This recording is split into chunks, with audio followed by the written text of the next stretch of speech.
જય ગુરુદેવ।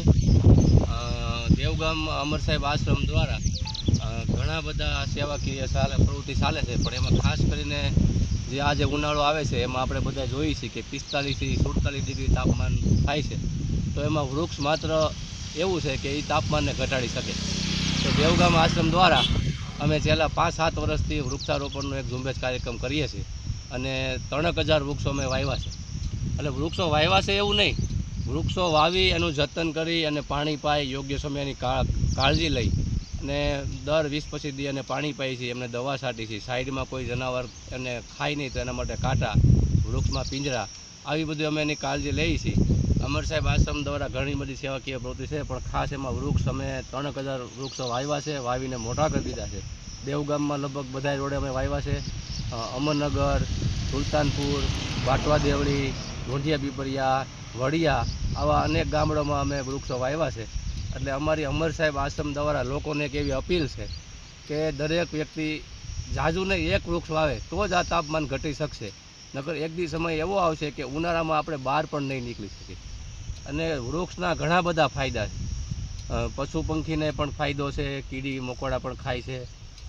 છેલ્લે આપણે ઓક્સિજન કોરોના કાળમાં આપણે બધા જોઈએ છીએ કે ઓક્સિજનના ઘણા બધા પ્રોબ્લેમ આવ્યા હતા, તો વૃક્ષના અનેક ફાયદા છે। એટલે અમારી એવી અમર સાહેબ આશ્રમ દ્વારા એવી પ્રાર્થના છે કે વૃક્ષ વાવો, અને એક વૃક્ષ વાવશો ને તો કૃષ્ણ ભગવાને ગીતામાં પણ કહ્યું છે કે પીપળામાં પણ હું છું, જો તમારે ઈશ્વર પણ રાજી થશે। અને તમારી એવી 10 ફૂટ જગ્યા તો હોય જ છે, એટલે વૃક્ષ વાવો એવી અમર સાહેબ આશ્રમ દ્વારા અમારા બધાને પ્રાર્થના। જય ગુરુ। હું સુખડી અશોકભાઈ, દેવગામ હાઈસ્કૂલમાં આચાર્ય છું। અત્યારે મારે લોકોને એક જ અપીલ કરવાની છે કે આ 45-47 ડિગ્રી તાપમાનમાં તપશું અને એસીની હવા ખાઈને શરીરને માંદા બનાવે એના કરતાં જો વૃક્ષો વાવીએ તો વૃક્ષો આપણને ઓક્સિજન અને સાથે સાથે જે ટેમ્પરેચર ડાઉન રાખવામાં મદદરૂપ થાય છે। તમે જોઈ શકો છો કે અત્યારે હું વૃક્ષ નીચે ઊભો છું તો એકદમ ઠંડક અને શીતળતાનો અનુભવ થાય છે, એને બદલે એસી ગાડીમાંથી બહાર નીકળ્યા પછી જે ઉકળાટ થાય છે ને એ વૃક્ષ નીચે અનુભવાતો નથી। તો મારી આપ સૌને વિનંતી છે કે આપણાથી જેટલા હોવાય એટલા વધુ વૃક્ષો વાવો।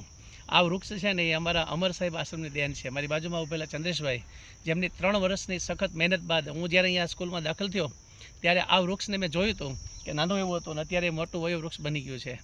આ આજુબાજુના લોકોને, પશુ પક્ષીઓને આ વૃક્ષ થકી અનેક ફાયદાઓ છે, ખાસ કરીને માનવને ઓક્સિજન જે મળે છે તે વૃક્ષ આપી શકે, બાકી ઓક્સિજનના બાટલા આપણે બજારમાંથી લઈને પૂરા નહીં કરી શકીએ। વાતાવરણને ઠંડક રાખવા માટે, વાતાવરણને શીતળ રાખવા માટે અને સૂર્યના તાપથી બચવા માટે વૃક્ષ વાવવા એ ખૂબ જરૂરી છે। મારી આપ સૌને નમ્ર વિનંતી છે કે જેટલા બને તેટલા વધુ વૃક્ષ વાવો। આભાર।